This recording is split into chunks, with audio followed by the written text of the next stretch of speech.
এই ভিডিওতে আমি আলাপ করব জামাত কেন আসলে গণভোট আগে চায়, এর পিছনে উদ্দেশ্য কি হতে পারে, সম্ভাব্য উদ্দেশ্যগুলো আমরা আলোচনা করব। প্রথম কথা হচ্ছে জামাত এবং এনসিপি এরা হচ্ছে এপিট ওপিট। এই কারণ হচ্ছে কি, মানুষ বলে থাকে আর কি, রাজনীতি অঙ্গনে একটা কথা আছে, এনসিপি হচ্ছে জামাতের বি টিম বা এক্সটেনশন, বা এনসিপিতে জামাতের গুপ্ত বা শিবিরের লোকজন আছে। মানে এনসিপি জামাত যে কাজটা সরাসরি করতে পারে না এজ এ ম্যাচিউর দল হিসেবে, সেটা এনসিপিকে দিয়ে বলায়। এতদিন যে ঐক্যমত কমিশনে যেগুলো সেটিং হয়েছে, যেগুলো হয়েছে সেগুলো আসলে ব্যাপারটা এরকমই যে আমরা যেগুলো মত পার্থক্য আছে সেটা আমরা জনগণের কাছে যাব, জনগণ যদি আমাদেরকে ভোট দেয় আমরা জনগণের রায় পেয়েছি বলে ধরে নেব এবং কি সেটাকে আমরা আমাদের মতো করে করব। আর যেগুলোতে আমরা ঐক্যমত হয়েছি সবাই মিলে সেটা অবশ্যই আমরা সংবিধানে স্থানান্তর করব।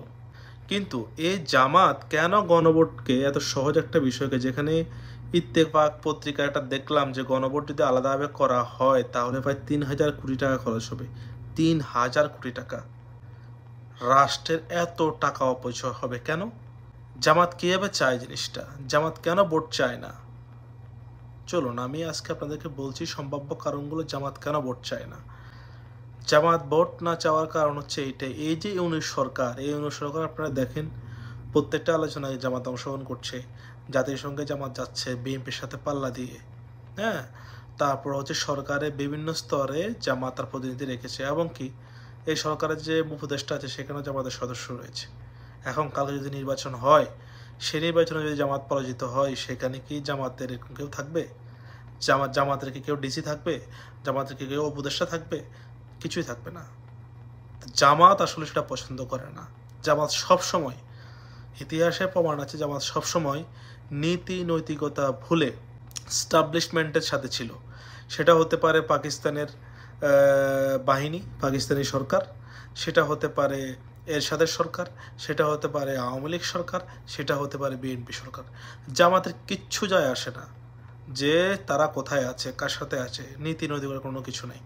তারা ক্ষমতার সাথে থাকতে চায়, এটাই হচ্ছে তাদের একমাত্র উদ্দেশ্য, মানে পাওয়ার প্র্যাকটিস করতে চায়। এখন ভোট যদি হয়ে যায় তাহলে তো জামাতের তো সমস্যা, এই জন্য তারা ভোট হতে দিতে চায় না। আর গণভোটটা হচ্ছে কেন, এনসিপি আর জামাতের কি, তারা গণভোট করাবে, করিয়ে তারপরে বলবে যে না এখন তো গণভোট হয়েছে, যাতে নির্বাচন বন্ডল হয়ে গেছে, এখন আমরা গণপরিষদ চাই, আমরা এই সংবিধানকে বাতিল চাই, এই সংবিধান বাতিল হতে হবে, এই সংবিধান ছুঁড়ে ফেলে দেব, তারপরে আমাদের দেশের রাষ্ট্রপতি থাকবে না, কে থাকবে না, সেনা প্রধানমন্ত্রী কী হবে, সব কিছু উলট পালট হয়ে যাবে।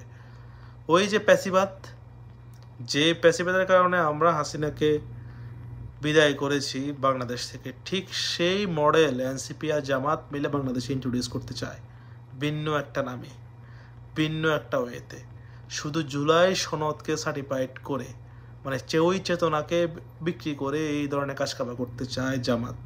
আর তাদের এক্সটেনশন হচ্ছে এনসিপি। জামাত যেটা কথা বলতে পারে না অ্যাজ এ পলিটিক্যাল পার্টি, পুরনো পলিটিক্যাল পার্টি, সেটা এনসিপির বাল্যকিল লোকেদেরকে দিয়ে বলায়। হ্যাঁ, পরে গিয়ে তারা সেটাতে সায় দেয়। মনে রাখবেন, এই দেশ যত বেশি স্থিতিশীল, এই দেশ তত বেশি উন্নত হবে। এই দেশ জামায়াতের মতো প্রতিষ্ঠানের কাছে, জামায়াতের মতো খপ্পরে পড়বে যারা জন্মলগ্ন থেকে কনফিউজ, জন্মলগ্ন থেকে ভুল করে। তো এইরকম একটা দানবীয় কঠোর ক্যাডারভিত্তিক সংগঠনের হাতে বাংলাদেশের রাজনীতি, বাংলাদেশ ভবিষ্যৎ যেতে পারে না। অবশ্যই অবশ্যই বাংলাদেশের পক্ষগণ তাদেরকে প্রতিহত করবে রাজনৈতিকভাবে। সবাইকে অসংখ্য ধন্যবাদ।